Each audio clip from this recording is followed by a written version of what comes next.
मुझे ऐसा लग रहा है कि मैं फरिश्तों की दुनिया से लौट कर आ रहा हूँ। मैंने अपना सवेरा पा लिया। वहाँ पे पहुँचा और वहाँ पे पैर एकदम से रुक गया। थोड़ी देर वहाँ खड़ा रहा और फिर मैंने कहा कि 1 मिनट रुक जाइए, मुझे कुछ हो रहा है कि मैं आत्मा हूँ। सुबह का समय 4:15। 3 दिन का अनुभव अभी तक भरा हुआ है अंदर। एक ऐसा अद्भुत सा, एक ऐसा दिव्य नगर जहाँ पर शब्द पीछे छूट जाते हैं। विदेश भाई लास्ट ऑफ अस जाने वाली आत्मा। बाबा ने इस बार कुछ ऐसा किया कि पहले मुझे 2 साल मुरली सुनवाई। सिर्फ पुरुषार्थ ही ऐसी चीज है जिसके दम पे आप आसमान में चले जाते हैं और बादल नीचे आ जाते हैं। एक भी दिन मिस नहीं हुआ है कि अमृत वेला छूटे।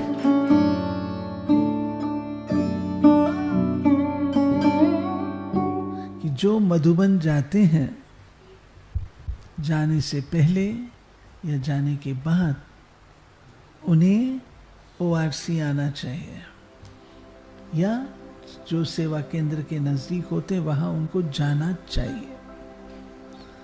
पता तो लगे वहाँ से मधुबन से क्या लेके आए, क्या रिफ्रेशमेंट हुई, क्या लेके आए। इस आत्मा ने वो कहना माना और लौट के आए हैं तो बाबा के घर पहुंचे। बहुत बहुत डबल मुबारक आपको, डबल।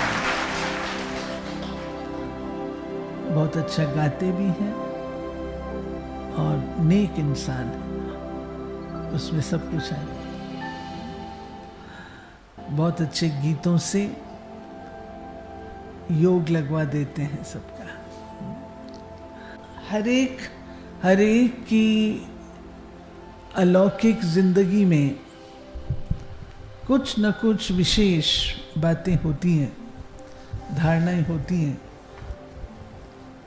तो हम लोग सुनना चाहेंगे आपकी इस अलौकिक समर्पित जीवन में आपने क्या धारणा अपनी रखी है। हमारे ब्रजेश भाई लास्ट ऑफ अस जाने वाली आत्मा है, ऐसे ब्रजेश। ओम शांति। दीदी के सामने जहाँ इतनी अनुभवी आत्माएं बैठी हों, बाबा के इतने अनुभव किए हुए बच्चे और दीदी जहाँ बैठी हों, आशा दीदी, इनके सामने कुछ भी बोलना समुद्र में तैरने के जैसा है कि आप कुछ भी नहीं हो, हाथ पैर चलाते रहो, समुद्र बहुत बड़ा है। मैं आज यहाँ कुछ भी बोलने नहीं आया हूँ, मैं गीत गाता हूँ। गीत गाते समय इतना डर नहीं लगता जितना बोलते समय डर लगता है।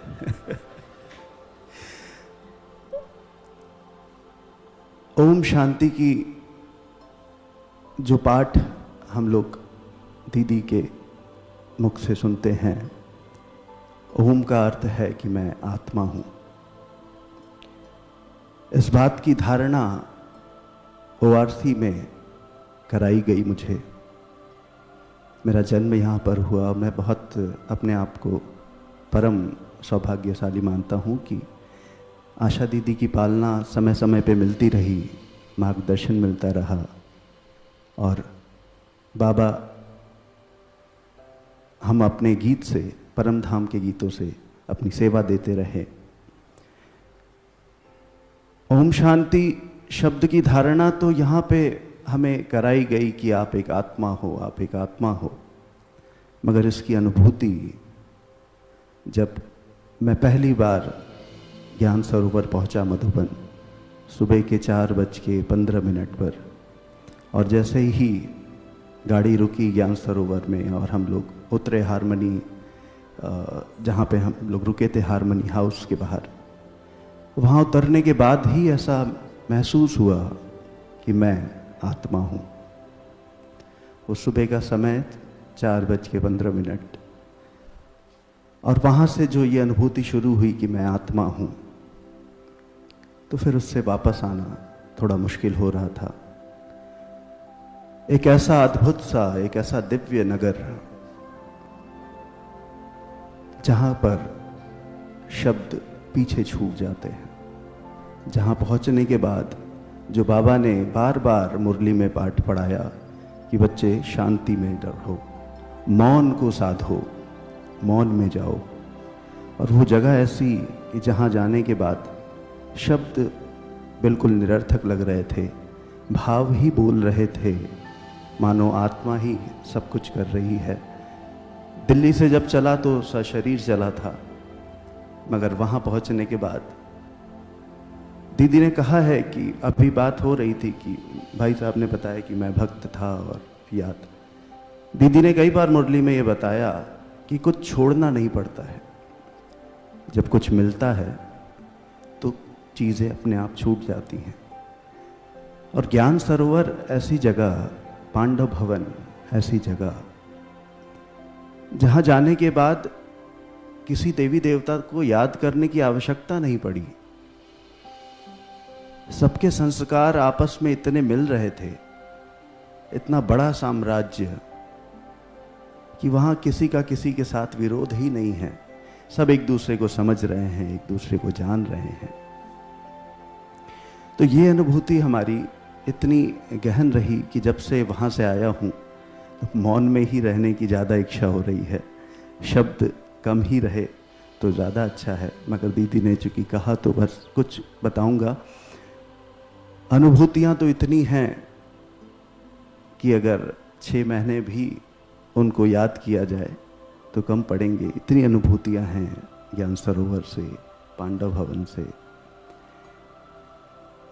संगीत का विद्यार्थी होने के नाते 5 बजे तो उठ के रियाज करते ही थे हम लोग बहुत पहले से। मगर जब मैं 3 दिन के लिए ज्ञान सरोवर गया तो मैं ये मान के गया था, और मैं क्या, बाबा ने ऐसा करवाया। मैं बहुत बार ही सोचता था, कई बार टिकट बने और कैंसिल हो गए, नहीं जा पाया। इस बार भी ट्रेन चलने में जब 2 मिनट बाकी थी तो मैं पहुंचा स्टेशन पे, और कैसे भी पहुंच गया वहाँ। मगर बाबा ने इस बार कुछ ऐसा किया कि पहले मुझे 2 साल मुरली सुनवाई। 2 साल सुबह उठ के मुरली सुनो। उसके बाद बाबा ने ये अवसर दिया कि मधुबन आओ। कई बार कोशिश की, नहीं जा पाया। इस बार जा पाया जब 2 साल हमने रेगुलर मुरली सुनी, धारणा हुई। उसके बाद बाबा ने वहाँ बुलाया, और वहाँ बुलाने के बाद मैंने कहा ना, बहुत सारी अनुभूतियाँ मैं भूल जाऊँगा। मैंने बहुत सारे पेज पे लिखे, उनमें से 1-2 अनुभूति है। जब हम बाबा की पहाड़ी पर गए, बाबा की पहाड़ी आप सब लोग जानते होंगे। वहाँ जाने के बाद आज जैसा यहाँ पे माहौल है, मैं ये देख रहा हूँ कि जहाँ भी हम जा रहे हैं बाबा वहाँ ऐसा माहौल कर दे रहे हैं। इस बार ज्ञान सरोवर में पूरे समय बादल ज्ञान सरोवर में ही रहे। दरवाज़ा खोलो तो बादल कमरे के अंदर हैं, फिर दरवाज़ा बंद कर दो तो थोड़ी देर में अंदर ठीक हो जा रहा है, फिर धुआं धुआं अंदर हो जा रहा है। तो ऐसे ऐसे अनुभव जब हम लोग फिर पहाड़ी पे गए बाबा की, और वहाँ पहुँचने पे देखिए कैसे कैसे पाठ याद आते हैं। हम लोग पैदल चढ़ के पहाड़ी पे ऊपर पहुँचे, और ऊपर पहुँचने के बाद हमारी सपना दीदी जो हैं उन्होंने हम लोगों को वहाँ ध्यान करवाया, मेडिटेट करवाया। तो हम 3-4 लोग वहाँ बैठ के ध्यान किए, और वहाँ से जो नीचे का नज़ारा था, उस ध्यान में बाबा ने ये पाठ पढ़ाया कि अगर मनुष्य पुरुषार्थ करे, सिर्फ पुरुषार्थ ही ऐसी चीज़ है जिसके दम पे आप आसमान में चले जाते हैं और बादल नीचे आ जाता है आपके। सिर्फ आप पुरुषार्थ करते करते आप चढ़ते जाते हैं पैदल। अगर आप चढ़ने की हिम्मत नहीं रखते तो कभी भी आसमान आपके नीचे नहीं आएगा, बादल नीचे नहीं आएगा। आप अपने पुरुषार्थ से ही ऊपर चढ़ते हैं, और कोई नहीं है। ये पाठ बाबा ने वहाँ पढ़ाया। और 3 दिन में जब मैंने ये सोचा कि मैं अमृत वेले यहाँ करूँगा, और ज़रूर करूँगा, वो 3 दिन और आज तक, अभी तक एक भी दिन मिस नहीं हुआ है कि अमृत वेला छूटे। 3:30 बजे उठना, 3:45 बजे बैठ जाना, 4:45 से 4:45 तक का समय, उसके बाद सारी दिनचर्या। तो ऐसे ऐसे अनुभव। फिर वहाँ के माहौल, बाबा का पीछे कमरा जहाँ हम लोग बैठे। पांडव भवन में ऐसा हुआ कि जहाँ बाबा का शांति, जहाँ स्थापना की गई है, जब वहाँ पहुँचा तो जो अनुभवी हैं, जो पवित्र आत्माएं हैं, ये सब लोग अंदर चले गए। सपना दीदी भी अंदर चली गई और अंदर जाके मुझे बोला कि अंदर आओ, अंदर आइए आप।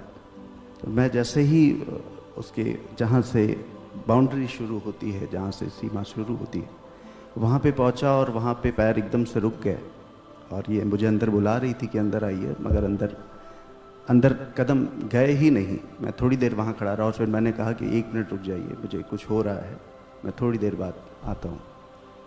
लगभग आधे मिनट तक खड़ा रहा, उसके बाद पैर आगे बढ़े। तो समझ में नहीं आया कि हुआ क्या। खैर ये सब हुआ। फिर जब नीचे आए और दीदी से बात होने लगी तो उन्होंने बताया कि यहाँ पे मैग्नेटिक पावर है, एक ऐसी पावर है जो आपको पहले प्योर करती है, पहले शांत करती है, फिर अंदर आने देती है। तो वहाँ आधे मिनट रुकना, उस एनर्जी को फील करना और फिर उसके बाद अंदर जाके बाबा के पास बैठना। ऐसे ऐसे कई अनुभव हैं। मैं बस इतना कहना चाहूँगा कि मुझे ऐसी दुनिया में पहुँचाने के लिए मैं जितनी बार भी आशा दीदी को धन्यवाद कहूँ या शब्द नहीं है हमारे पास। आपका भाग्य है। और सपना दीदी की कमाल। सपना दीदी के द्वारा हमारी सुनैना दीदी भी गई थी वहाँ। तो सपना दीदी ने बहुत अच्छी पालना की और हम लोग ज्ञान सरोवर में संधि काल जो होती है, संध्या संधि, उसमें सपना दीदी ने फिर से ध्यान करवाया और मेडिटेट ऐसा हुआ कि वो 3 दिन का अनुभव अभी तक भरा हुआ है अंदर। और मैं अंत में सिर्फ यही कहूँगा, बहुत समय आपका नहीं लूँगा, बहुत चीज़ें हैं बात करने के लिए, मगर मैं जो एक सेंटेंस में अगर अपनी बात को पूरा करूं तो मैं मधुबन जाकर, ज्ञान सरोवर जाकर मैंने अपना सवेरा पा लिया, मैंने अपना अमृत वेला पा लिया। और अब बाबा के साथ, उस ज्ञान के साथ, आज भी बाबा ने बात कही है कि माँ, जब बच्चे बड़े हो जाते हैं तो फिर माँ दूसरे तरीके से उनको समझाती है। और एक बात और मुझे याद आ रही है, प्रकृति को कहते हैं कि प्रकृति आपको बांध लेती है, मगर मधुबन और ज्ञान सरोवर के आसपास की जो प्रकृति है, जो पेड़ पौधे, वृक्ष, झरने, पहाड़ियाँ, ये इतने धीर गंभीर थे कि मुझे ऐसा लगा कि जैसे मम्मा पालना देती हैं, शिव बाबा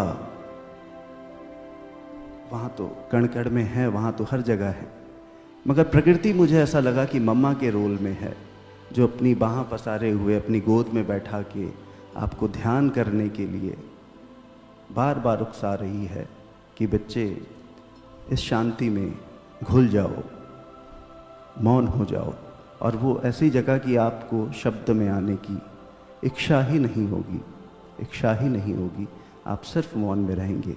और मौन में रहना, परमधाम के गीत मैंने जितने गाए हैं, उन सब गीतों का मुझे वहाँ एक तरीके से कहा जाए कि मुझे वहाँ विजुअलाइज हुआ, मुझे वो सब चीज़ें दिखी जो मैं मैं परमधाम के गीत में गाता हूँ।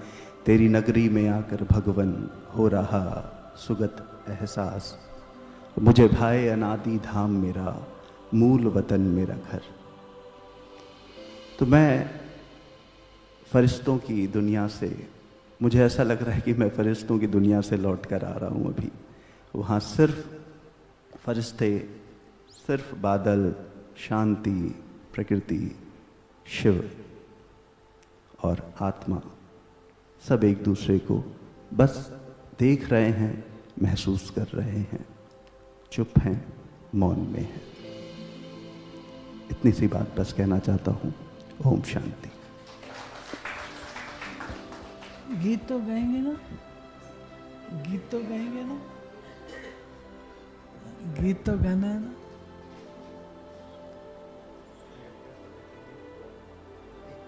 हाँ,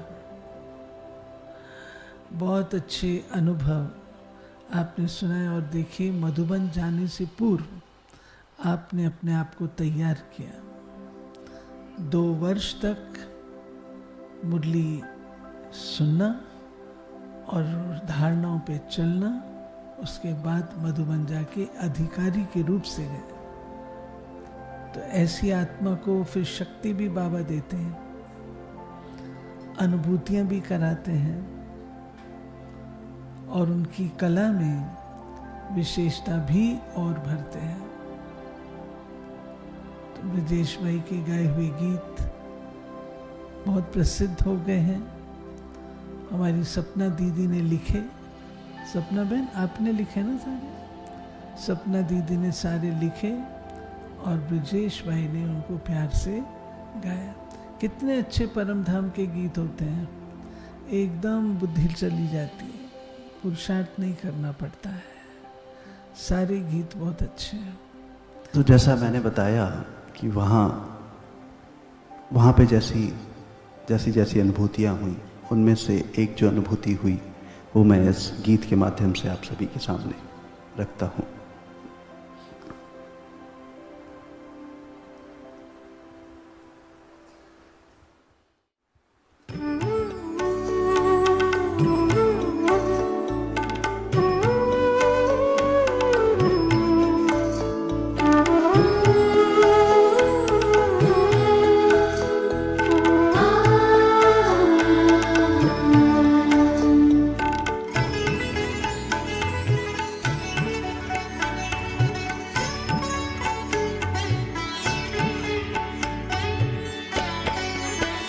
प्रभु तुमको समर्पित करते हैं,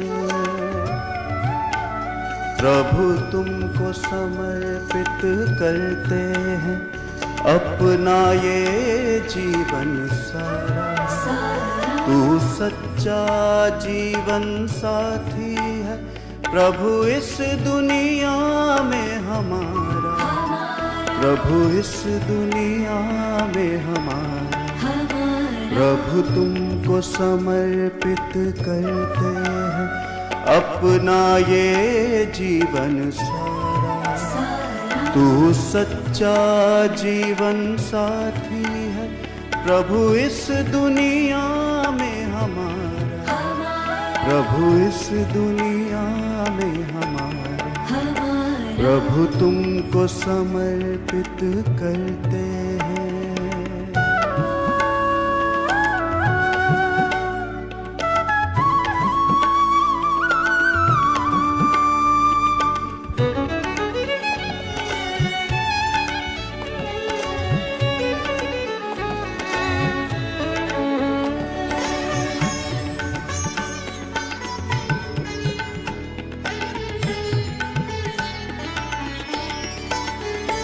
हम बन के रहेंगे प्रभु व्रता, करते हैं आपसे वादा।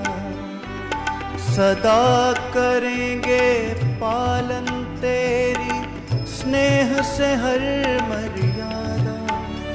हम बन के रहेंगे प्रभु व्रता, करते हैं आपसे वादा।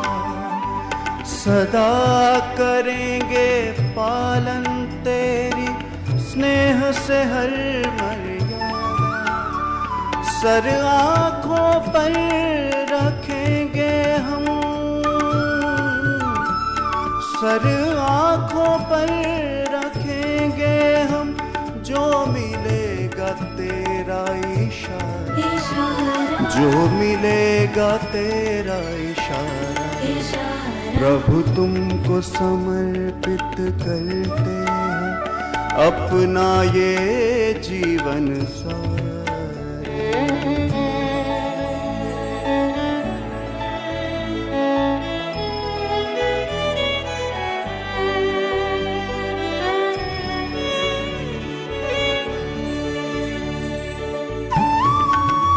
और वहाँ कुछ मांगने की जरूरत ही नहीं, आपको जो भी चाहिए आप संकल्प में लाओ और बाबा को दे देते हैं आपको।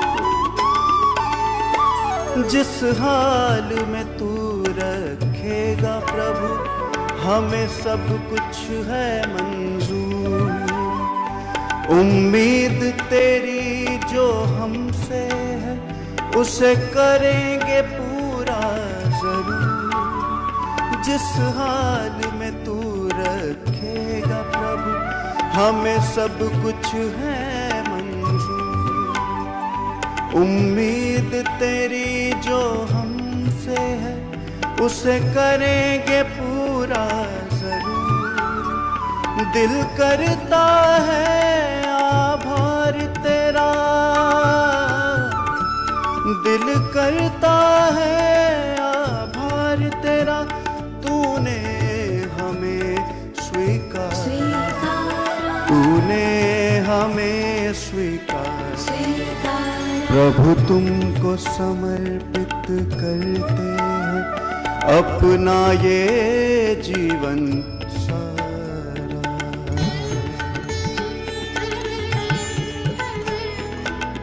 और आज भी बाबा ने कहा कि बच्चों के कर्म में माता पिता की पालना दिखती है, तो हमारे कर्म कैसे हैं? सम्मान तेरा बढ़ाएंगे हम मेरे त्रिलोकी नाथ। मन वचन और कर्म से तुझे रखेंगे अपने साथ। सम्मान तेरा बढ़ाएंगे हम मेरे त्रिलोकी नाथ। मन वचन और कर्म से तुझे रखेंगे अपने साथ। तू सबसे खास है मेरे लिए, तू सबसे खास है मेरे लिए, तू ही है सबसे प्यारा, तू ही है सबसे प्यारा। प्रभु तुमको समर्पित करते हैं अपना ये जीवन सारा। तू सच्चा जीवन साथी है प्रभु इस दुनिया में हमारा, प्रभु इस दुनिया में हमारा। प्रभु तुमको समर्पित करते हैं अपना ये जीवन सारा।